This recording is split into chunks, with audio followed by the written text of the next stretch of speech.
General Waker তার সমগ্র army জীবনটাকে উৎসর্গ করেছে মুজিব শেখ পরিবারের কল্যাণের জন্য।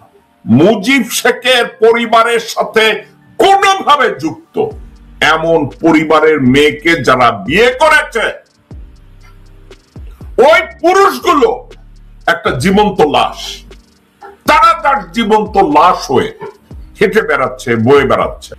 জেনারেল ওয়াকার এবং শেখ পরিবার যা দেশের জন্য একটা ক্যান্সার, এবং general Waker by all means সেনাবাহিনীর জন্য একটা ক্যান্সার, বাংলাদেশের সশস্ত্র বাহিনীর জন্য একটা ক্যান্সার। বিপ্লব হয়েছে জুলাই আগস্টে। এই বিপ্লবের পরে হাসিনা শেখকে গ্রেফতার করা যেত। আপনারা একা একা চিন্তা করে দেখুন তো দর্শকবৃন্দ, জেনারেল ওয়াকার যদি ওই সময় সেনাবাহিনীর প্রধান না হয়, ওখানে যদি কোন দেশপ্রেমিক একজন সেনাবাহিনীর প্রধান থাকতো, কেন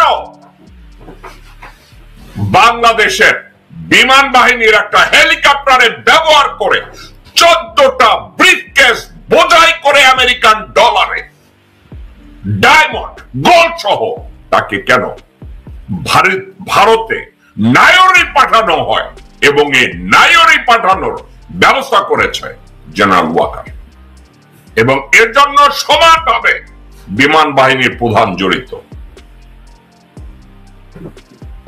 আর্মি এভিয়েশনের মধ্যে জড়িত, আর্মি এভিয়েশনে যারা জড়িত ছিল তারা এর সাথে জড়িত।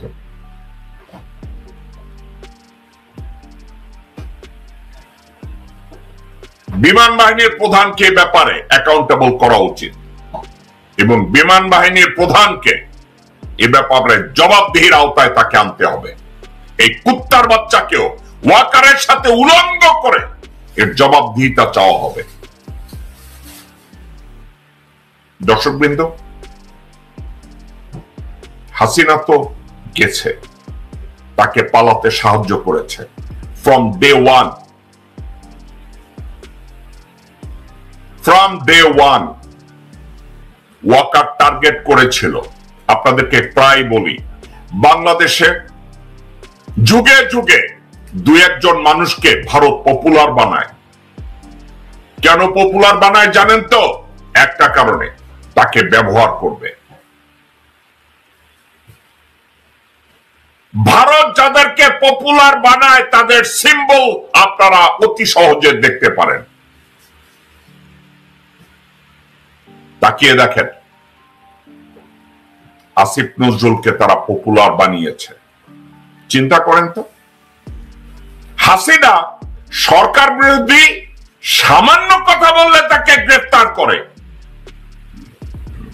আসিফ নজরুলকে গ্রেফতার করে না। সরকারের বিরুদ্ধে বা বেগম জিয়ার পক্ষে অথবা মানবিক যে কোনো কথা বললে হাসিনা মাগি গ্রেফতার করত, আসিফ নজরুলকে তারা টাচ করে নাই। সবাইকে গ্রেফতার করে, আসিফ নজরুলকে করে না।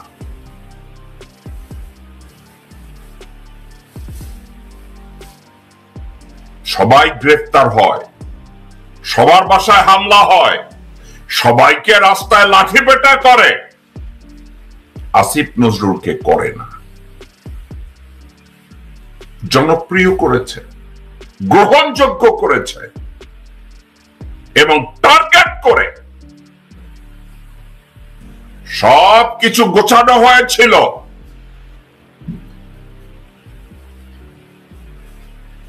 জুলাই মাসের ৪র্থ সপ্তাহে তাকে ভ্যাটিং করা শুরু হয়েছিল।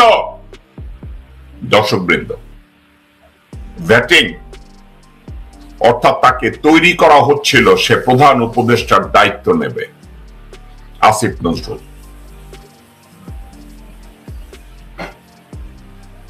এবং পরবর্তীতে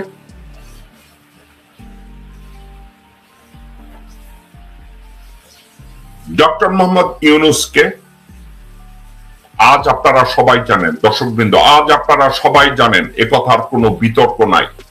যত ড্রামা আপনাদেরকে বলা হয়েছে যে ওয়াকার নৌবাহিনীর প্রধান, বিমান বাহিনীর প্রধান হাসিনার সাথে এসে গণভবনে ঝগড়া করেছে, বন্দুকের কাছের মধ্যে তৈরি হয়েছে, দর্শকবৃন্দ, এটা ছিল পিওর বুলশিট। ওয়াকার যখন বলেছে যে ন্যারেটিভ তৈরি করা হয়েছে, যে ন্যারেটিভের মধ্যে ছিল যে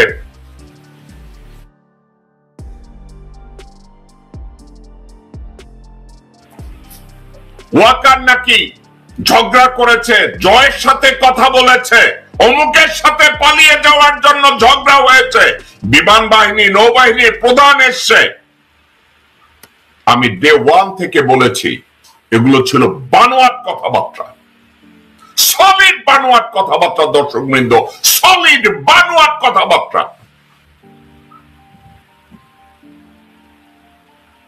ওয়াকার জুলাই মাসের 31 তারিখ থেকে ভারতীয় সেনা প্রধানের সাথে, ভারতের প্রতিরক্ষা সচিবের সাথে, বাংলাদেশে প্রণয় ভার্মার সাথে সব মিটিং করে গোছাচ্ছিলেন কিভাবে পাঠাবে এই জেনারেল ওয়াকার। আপনাদেরকে বলদ কিভাবে বানালো দেখেছেন? প্রথম আলো একটা ন্যারেটিভ দিয়েছে কি হয়েছিল 5ই আগস্ট, 4 আগস্ট, ছাত্র জনতা গণভবনের দিকে যাচ্ছে, ওয়াকার নৌবাহিনীর প্রধান, বিমান বাহিনীর প্রধান গণভবনে গেছে, জয়ের সাথে কথা বলছে, রেহানাকে আনছে। এসব ড্রামার কথা মনে আছে? প্রত্যেকটা সাবজেক্ট ছিল বকওয়াস। হাসিনার যাওয়া, নায়ক যেভাবে যায়, নায়ক পাঠানোর জন্য যেভাবে ব্যবস্থা করা হয় ঠিক একইভাবে ব্যবস্থা করা হয়েছে। ওয়াকার পাশে থেকে ব্যবস্থা করিয়েছে, ওয়াকারের পা চাটারা পাশে থেকে গুছিয়ে দিয়েছে, ব্রিফকেস গুছিয়ে দিয়েছে। কিন্তু আপনাদেরকে কি ন্যারেটিভ দেয়া হলো? অমুকে এই করেছিল, 5 তারিখেও হয়েছিল, 6 তারিখে হয়েছিল, সব ছিল ভুয়া। দর্শকবৃন্দ, আপনাদের মনে আছে এই ওয়াকার এবং বিমান বাহিনীর প্রধান এবং এরা একত্র হয়ে বাংলাদেশ সেনাবাহিনীর হেলিকপ্টারে করে হাসিনাকে যারা পাক করে খাওয়াতো, ধুতি পরা, আপনারা ভিডিওটা দেখেছেন সামাজিক মিডিয়ায়, আমি কালকে বা পরশু এক সময় দেখাবো। ওই ভিডিওতে একটা জিনিস দেখায়, হাসিনাকে যারা পাক করে দিত এবং হাসিনার জন্য, হাসিনার নির্দেশে গণভবন থেকে বাইরে গিয়ে স্নাইপার শুটার হাসিনা বলে দিত অমুককে গুলি করে আসো, অমুককে মেরে ফেলে আসো। এটাকে তৈরি করে দিয়েছিল জেনারেল ওয়াকার তার তত্ত্বাবধানে। আপা নির্দেশ দিলে ওটা যেন ওই মুহূর্তে এক্সিকিউট করা হয়। ওয়াকার এই দায়িত্বটা পালন করেছে এবং ওয়াকারকে গ্রহণযোগ্য করার জন্য প্রথম আলো নামক বাংলাদেশের আরেক ক্যান্সার এবং বাংলাদেশের আরেক ক্যান্সার খানকির ছেলে মতি ন্যারেটিভ তৈরি করা শুরু করলো, ওয়াকারকে গ্লোরিফাই করা শুরু করলো, ওয়াকারের পিছনে কাজ করা শুরু করলো এবং বেজন্মা মাহফুজানা এবং তার পত্রিকা শুরু করলো ওয়াকারকে গ্লোরিফাই করার জন্য, এবং গ্লোরিফাই করলো। ওয়াকার এই করেছে, যেসব লোকজনরা,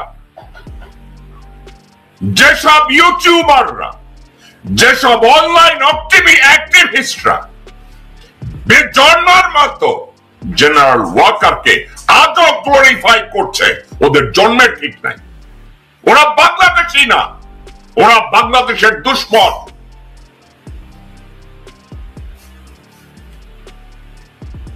দর্শকবৃন্দ, এই ওয়াকার হাসিনাকে পাঠানোর পরে তার কথা ছিল, আপা আসিফ নজরুলকে সরকার প্রধান বানাবো, আপনাকে আবার তাড়াতাড়ি নিয়ে আসব, অন্য কোন দেশে আপনি যাবেন না, যাওয়ার দরকার নাই। হাসিনার কোন প্ল্যান ছিল না ভারত থেকে অন্য কোথাও যাবে। দর্শকবৃন্দ, প্রিয় দেশবাসী, তার কোনো প্ল্যান ছিল না অন্য কোন জায়গায়। আপনাদেরকে একটা কথা বললে আজকের আপনারা অবাক হয়ে যাবেন। যেই মুহূর্তে বৈষম্য বিরোধী ছাত্র সমন্বয়করা গো ধরে বসলো যে আসিফ নজরুল না, আমরা ডক্টর মোহাম্মদ ইউনূসকে চাই, এই ওয়াকার বলেছে না, বুকে পাথর চাপা দিয়ে সিদ্ধান্ত নিয়েছে। বুকে পাথর চাপা কি জানেন? সে বুঝলো আমরা যে প্ল্যান করেছি, প্ল্যানের সেটব্যাক। ডক্টর মোহাম্মদ ইউনূস যদি বাংলাদেশের ক্ষমতা নেয়, পরিস্থিতি আমাদের নিয়ন্ত্রণে নাও থাকতে পারে। হাসিনাকে বলা হয়,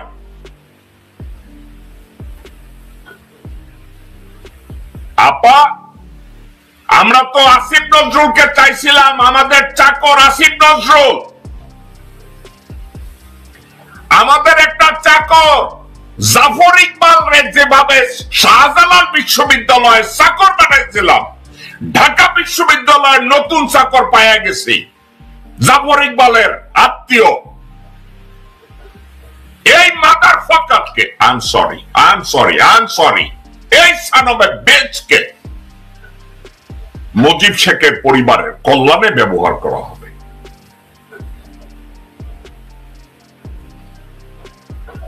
হাসিনাও সন্তুষ্ট ছিল।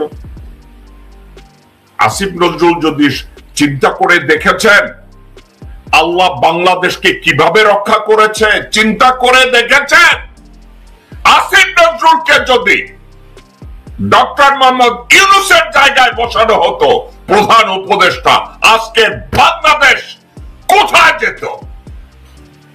চিন্তা করে দেখেন আমাদের অবস্থা কোথায় গিয়ে দাঁড়াতো আসিফ নজরুল যদি দেশের প্রধান উপদেষ্টা হতো। বিপ্লবটা কেন হয়েছিল? জুলাই আগস্টের বিপ্লবটা হয়েছিল ভারতীয় আগ্রাসন থেকে বাংলাদেশকে মুক্ত করার জন্য।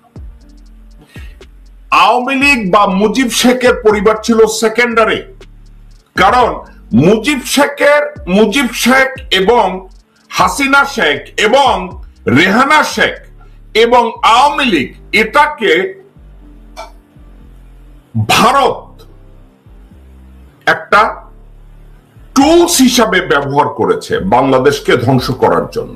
এই টুলসটা কারা? ভারত বাংলাদেশের 20 কোটি মানুষকে, দেশ হিসাবে বাংলাদেশের অস্তিত্বকে, দেশের 20 কোটি মানুষের অস্তিত্বকে বিলীন করার জন্য 4-5টা ইনস্ট্রুমেন্ট ভারত ব্যবহার করেছে। 4-5টা ইনস্ট্রুমেন্ট কি? নাম্বার 1 ইনস্ট্রুমেন্ট মুজিব শেখের পরিবার। নাম্বার 2 আওয়ামী লীগ নামধারী ভারতের কল্যাণকামী একটা রাজনৈতিক দল। নাম্বার 3 দেশের মুক্তিযুদ্ধ এবং মুক্তিযুদ্ধের চেতনা, এই সেন্টিমেন্টকে ন্যারেটিভ করে আমাদের ভিতরে বিভাজন তৈরি করে তারা এই কাজটা করেছে। আজকেরও যারা বলে মুক্তিযুদ্ধ, মুক্তিযুদ্ধের চেতনা, এই সেন্টিমেন্টটাকে ব্যবহার করে দেশটাকে ওই পর্যায়ে নিয়ে গেছে। ওকে, জেনারেল ওয়াকার, তাহলে আপনারা আমাকে বলতে পারেন তাহলে general Waker he was not part of that Indian narrative. No, it was. General Waker তার সমগ্র আর্মি জীবনটাকে উৎসর্গ করেছে মুজিব শেখ পরিবারের কল্যাণের জন্য। আপনাদেরকে ঠান্ডা মাথায় আমি একটা কথা আমি বলি, এই অভিশপ্ত পরিবার মিন্স মুজিব শেখের পরিবার, এই অভিশপ্ত পরিবারের কোন মেয়েকে বিয়ে করেছে, আপনারা ওই মেয়ের সংসারের দিকে যদি আপনারা তাকিয়ে দেখেন এবং তাদের স্বামীর দিকে তাকিয়ে দেখেন, তারা এক একজন জীবন্ত লাশ। মুজিব শেখের পরিবারের সাথে কোনোভাবে যুক্ত এমন পরিবারের মেয়েকে যারা বিয়ে করেছে, ওই পুরুষগুলো একটা জীবন্ত লাশ। তারা তার জীবন্ত লাশ হয়ে হেঁটে বেড়াচ্ছে, বয়ে বেড়াচ্ছে। তাদের মাথায় ক্যান্সার ঢুকিয়ে দেয়া হয় বিছানায় ঘুমোতে গেলে, সকালে ঘুম থেকে উঠলে, যেভাবে করবে। জেনারেল ওয়াকার তার ঘরে বসে আছে একটা ক্যান্সার। তো জেনারেল ওয়াকার সারা জীবন উৎসর্গ করেছে মুজিব শেখের পরিবারের কল্যাণের জন্য। এখন মুজিব শেখের পরিবারের কল্যাণে নিয়োজিত থেকে সে কাজ শুরু করেছে বিডিআর পিলখানা মেসাকারের মধ্য দিয়ে। কারণ মুজিব পরিবারের স্বপ্ন ছিল বাংলাদেশের সেনাবাহিনীকে, মুজিব শেখের না, হাসিনা শেখ এবং ভারত, তাদের টার্গেট ছিল বাংলাদেশের সেনাবাহিনীকে যে কোনো মূল্যে ডিস্ট্রয় করে ভুটানি বানিয়ে দেওয়া। আমাদেরকে ভুটানি বানাবে, আমাদের সেনাবাহিনীকে ভুটানি বানিয়ে দিবে, ভ্যাটিকান সিটি বানিয়ে দিবে। অর্থাৎ আমাদের সেনাবাহিনী রাখার দরকার নেই। কি করেছে জেনারেল ওয়াকার? 17 বেঙ্গল থেকে দায়িত্ব নেয়ার পর থেকে আজ অবধি সে যেখানে এই দায়িত্ব পালন করেছে, প্রত্যেকটা দায়িত্ব পালন করা কালে সে দেশদ্রোহিতা করেছে, সেনাবাহিনীর শৃঙ্খলা ভঙ্গ করেছে, দেশপ্রেমিক সশস্ত্র বাহিনীর মধ্যে ডিভিশন তৈরি করেছে।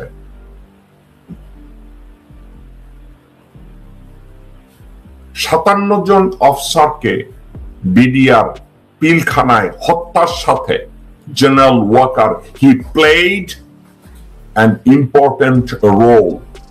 একটা কথা বলি, যে কোনো একটা স্পিওনাস টার্গেট, স্পিওনাস এজেন্সি অথবা যেটাকে বলে ইন্ডিয়ান ন্যাশনাল গার্ড এনএসজি, যারা বিডিআর পিলখানায় অংশগ্রহণ করেছিল, তাদের অ্যারাইভাল এবং ডিপার্চারকে সিকিউর করেছে জেনারেল ওয়াকার। এই শুরু করেছে মুজিব শেখের তাবেদারি।